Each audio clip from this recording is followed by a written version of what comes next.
Studio by Mr. Abiodun Kayode Ali. He's an economist and a senior manager with PricewaterhouseCoopers. He joins me to look at this budget, the assumptions, projections, and what is expected. Thank you so much. It's good to have you live in our Eco Atlantic studio. Yeah, thank you for having me, Tolu. Nice to be here. Yes, I think we should start with this 49.7 trillion naira proposed spending plan. Well, let me say, what are your thoughts around the assumptions and, of course, looking at what we've had before now? Okay, yeah, thank you once again for having me. So I would say that the budget is hopeful, all right, and given the fact that we've gone through some pains due to some of those necessary reforms, all right, and the federal government does acknowledge that Nigerians have gone through those challenges, right? And I guess that's why the name is called Budget of Restoration, right? Because if you think about it, I mean, everyone is trying to be optimistic, especially when we went to religious centers for the crossover night, you know, different religious institutions coming up with names and tags, right, for the year. So I think the budget is kind of hopeful.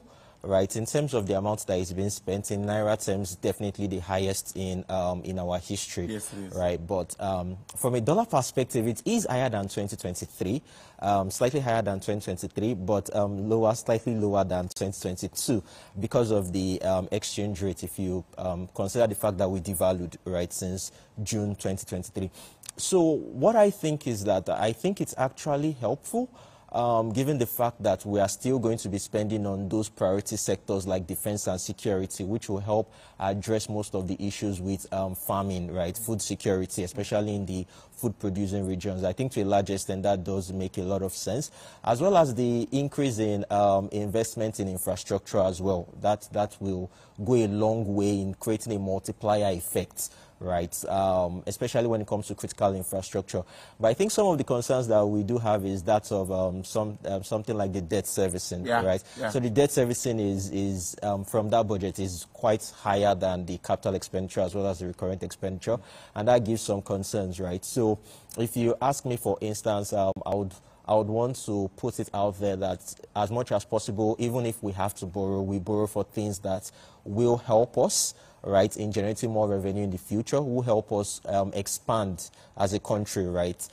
Because if you consider the fact that if I were engaged in a wedding event, for instance, if I go and borrow to finance a wedding, it wouldn't make sense, right? But if I borrow to get capital and use that capital to produce, it will make a lot of sense. So I think Nigeria needs to be careful with respect to how we spend monies borrowed, right? And how do we borrow? I know the government plans to borrow more locally compared to internationally, because given the devaluation of the Naira and the current exchange rate, right, it won't augur well in our favor if we keep borrowing externally, right? So I think we need to look at the quality of our borrowing. So I think it's actually, in a nutshell, I think it's a good amount. Then if we then move on to the other assumptions, right, assumptions such as the growth rate, I think it's feasible. We are growing somewhere within the range of 3.4%. I think these are some of the projections that even international organizations expect in 2025. I think the MTF will have somewhere within the range of 4.6%, which is fair. If you look at the oil production, 2.06 million barrels per day. I would say we need to do a lot more when it comes to securing our pipelines, right? I think we need to do a lot more. There is too much news of oil theft and vandalism, right? I think we need to do a lot more in terms of adopting technology to ensure security of that. Then, given the fact that we've also pledged some of those oil that we produce, right? So that's 2.06. It would be a very good thing if we can actually achieve it, right? And I think we need to do a lot more when it comes to checking corruption, especially in that sector, because we do understand that there are still some players in bad eggs that actually are not making this work, right? I think we need to do a lot more from that perspective. I think the key assumption that a lot of people, most of the assumptions seem feasible under ideal circumstances. I think the key ones a lot of people have issues with is inflation. All right, 15%. 15%. Yes. Some say that looks like a tall order. Actually, it is. It is because prior to when we had the issue of the devaluation, as well as the removal of subsidy, it was hovering within the range of 20%. right? And currently we have it at 34%. For us to, in a year, take it down to 15%, a lot more needs to be done with respect to food, because food is actually, majority of individuals spend most of their income on food. If we can address that challenge, and if we can address the challenge of exchange rates, because we deal with a lot of imported items, right? If we can address these two challenges, as well as energy costs and security itself, I think to a large extent we can take it to somewhere within the range of 20, slightly above 20. 15 will really need a miracle. We'll need the help of God for that. Well, let's see. We don't know what government has in stock. Well, we'll watch all of this as it plays out moving on in 2025. But does it really address issues around standard of living of Nigerians, considering the economic realities that we see at this time? Yeah, and it's a good thing that you make mention of it. So, like I said, if you want to consider it in terms of standard of living, yes, I'm sure a lot of Nigerians will feel that 1,000 naira today is not as much as what 1,000 naira could offer you about 5 years ago, about 6-7 years ago, right? So in terms of standard of living, it's to a large extent, if I look at that budget in dollar terms, like I said, it's around somewhere within the range of $32 billion. Yes. Somewhere within the range of $32 billion. If I add the budget of states, all states have also signed their budget. Because if you want to look at it holistically, you won't be looking at the budget at the federal level. You need to look at states. And the total for states is somewhere within the range of 26 trillion naira. So if I added 26 trillion naira to the... for the states, right? For the states, yeah. If I add it to the 49.7, that will give me somewhere within the range of 76 or so, 76 trillion, right? So convert it to dollars, that's going to give me about $49 billion. If I compare it to other countries in Africa, Kenya, it's slightly higher than what Kenya has for their 2024-2025 budget, but it's lower than what South Africa has, right? And it's way lower than what other emerging economies like Mexico, Indonesia, Turkey, it's way lower than what they have.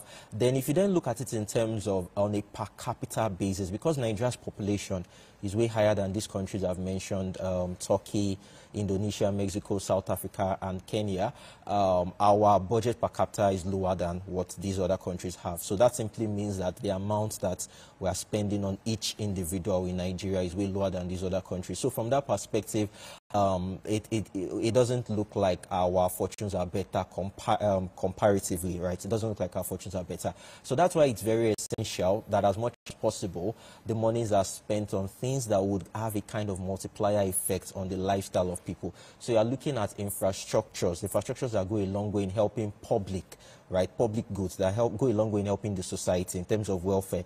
You don't want a situation whereby we're investing in capital infrastructure and you are, for instance, probably building airports, for instance, whereas the roads that lead to that particular area is not good, right? It's not motorable. This actually impacts on individuals, it impacts on businesses, right? So I think it's very important that most of those expenses are actually towards public goods, right? Social goods that impact the masses. If you look at the budget of 2024, we've seen instances where some of those spendings are to do with some funny things, maybe like libraries for a few people, right? We want to see a situation whereby we're building libraries for the general masses, maybe something like an online library, like we have in advanced countries, whereby people can actually study and can actually improve themselves in terms of human and as well as health, right? In terms of that development. I think that will go a long way, considering the quality of spending. And I know that the Fiscal Policy Committee, right, the Fiscal Policy and Tax Reform Committee, it's also one of their mandates to look into the quality of spending. So it's not just tax they're focusing on. So I do hope that these are things that would actually be taken into cognizance. The tax reform bills, that's the big one. And there's been back and forth regards to it. How would you describe it, considering the fact that most Nigerians don't even want to hear about taxes? But this time around, government says, no going back. Yeah, so I think to a large extent, and which is what the government is trying to say as much as possible, the tax reform bills promises lots of benefits, right? If you even look at it from the objectives like has been communicated, one thing the tax reform bills seek to do is to harmonize taxes, right? like you said, nobody likes to hear about taxes. And the funny thing is that a lot of the vulnerables, right, it's not funny actually, it's actually very interesting. A lot of the vulnerables, they actually find themselves paying lots of taxes, right? Wheelbarrow taxes, bicycle taxes, different form of levies, right? It's so interesting to know that the amount of taxes they have to pay in carrying out their daily transactions. You then begin to wonder what amount do they have left to cater for themselves or even expand their business, right? So lots of taxes here and there coming up, even new ones coming up here and there. And the interesting thing is that even the government that is expected to be responsible for collection doesn't get most of these things, right? They end up going through non-state actors, right? So in that regards, in terms of harmonization, it promises benefits, right? Then one other thing that it also does is that it exempts a lot of the vulnerable from taxes. So I'll give you a very good example.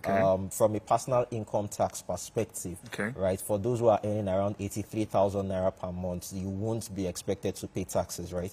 Those earning minimum wage, you don't have to pay taxes. And those who are earning somewhere within the range of 1.7 million on a monthly basis, their taxes are going to drop, right? It's going to drop, right? So it offers a lot of benefits, a lot of promises, if you look at it from this perspective of the individuals. From a business perspective, we've made mention of the harmonization, because businesses, one thing about businesses, given the fact that they are the visible ones to most of the tax authorities, we've seen situations whereby the tax authorities keep coming to them over and over again for taxes, right? They pay several taxes. There is a police trust levy that they pay. Depending on the sector they are in, there is an information technology levy they pay and the likes. Most of these taxes are going to be kind of harmonized, such that you just have one single tax levy called a development levy that takes and caters for all these things, right? So from a business perspective, from an individual perspective, there is that harmony, and there is also the ease of administration, right? The use of technology. So there are so many benefits that it promises, yeah, in a nutshell. So you're already highlighting some of this, but why do the mixed reaction with regards to this tax reforms? I've had opportunity to even speak to Mr. Kayode himself, and it seems like some people don't even have details of this document, and they're already coming up with coming up with their own suggestions or conclusions. That's what I should even, that's the right word. So what do you think needs to be done or can be done with regards to this, so that, we can drive this message down for people to understand the benefits of this policy, this tax reform? Yeah, I quite agree with you, and I think it's quite important that I think more communication needs to be done. And I won't say only from the side of the Fiscal Policy Committee. I think more from the side of tax professionals like myself. And I think, thank you for this platform that you are giving to us. And I think as much as possible, I think people should try and read it. I know it's a lot of pages that are involved there. There are about 9 chapters in the tax bill, the Nigeria tax bill. One of them has about 9 chapters. And those chapters, they drill down into the different taxes that we have, right? So I think there needs to be a lot of the people actually need to read it, right? And I think people need to avoid, it's quite important. You don't know the benefit of something until you read it, right? People can tell you what they think about it, but it's quite important you invest that time to actually read it, right? Then I know that there is more stakeholder consultation that is going on right now. And I think most of the controversial issues that are being discussed, especially from a state level, right, from the state side of the governors, I think, like has often been said, if there is any issue that they have regarding those particular matters, like the value-added tax that is being discussed, I think people need to come together and see how they can arrive at a consensus, right? Because before you arrive at that consensus, a lot of debates, a lot of disagreements come, but eventually we will make headway, right? So I think most of these conversations need to be had, right? And if I can delve briefly into the VAT for instance, that was my next question. I was going there, because what is that argument about how VAT is currently being practiced and being administered? I think there is a misunderstanding here. What are these issues and what is contained in this proposal? Yeah, and thank you for that question. I think that's one thing, like I said, a lot of tax professionals need to come out open to explain. So currently the way our value-added tax system is working doesn't work as perfect as we have in other jurisdictions, right? The value-added tax system that we have in other jurisdictions, there is no restriction to what you can claim back. If you are a producer, ordinarily the producer shouldn't be the one bearing the value-added tax, right? It should be the consumer. But in most instances, we see situations where producers actually bear it, right? And some of these producers, they still find a way to chip it into the final cost of the item. So a lot of consumers, when they buy it, they think that oh, actually those items don't contain value-added tax within them, but they do, right? And that's one thing that this current bill seeks to address, right? To correct most of these anomalies. So if I tell you basic food items, for instance, things like bread, things like water, right? Even though those items are exempt from VAT, there is some element of VAT within them because the producer has actually borne some VAT. Yeah. Right? And because he has borne some VAT, if he doesn't want to carry on the cost, he's going to still include it somehow into the cost of that bottled water or the bread, right? But what this bill seeks to do is to actually make it zero-rated, such that the producer would not bear, even if he bears the cost of his input VAT, he can claim it back, right? So he's not going to bear the cost. And also, the consumer would also not bear it. So it's a kind of win-win. So those are some of the things that this bill seeks to do. Most of those essential items, they will be zero-rated, meaning that the cost cannot find a way, the input VAT will not find a way at the end of the day.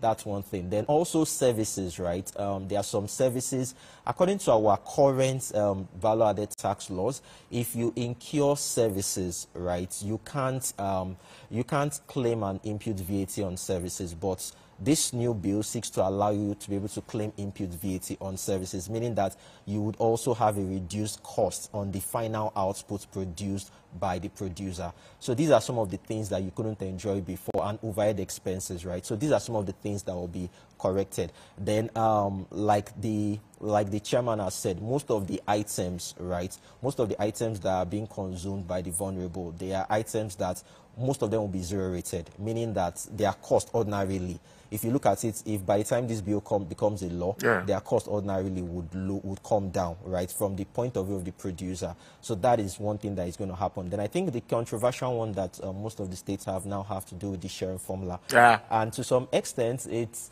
the reason why the proposal is seeking to raise that derivation from 40% to about 60% is because ordinarily, due to the way our constitution was written, right, it appears that the right to actually administer VAT would come to the states. But because of the complexities involved, right, and because of the experience at the federal level, it might be a bit chaotic to leave it for the states to handle. So to a large extent, that is why that derivation seeks to some extent compensate the states from which value is being derived.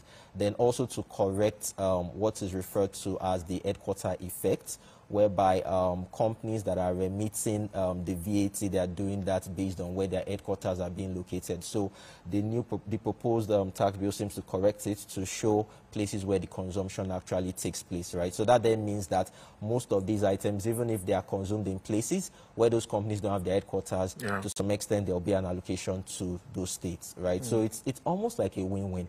But I think the long and short would then be that if at the end of the day there are still issues that are being had with respect to how that percentage in the derivation, I still think it's something that is workable to a large extent, right? So such that all the benefits are not lost as a result of these singular provisions. So those are some of my take on those controversies. Interesting conversation with Mr. Abiodun Kayode Ali, as usual, economist, senior manager at PricewaterhouseCoopers. Thank you again for coming in. Yeah, we appreciate this. Hope to see you around more often. No Thank you so much. Thank you. I appreciate that.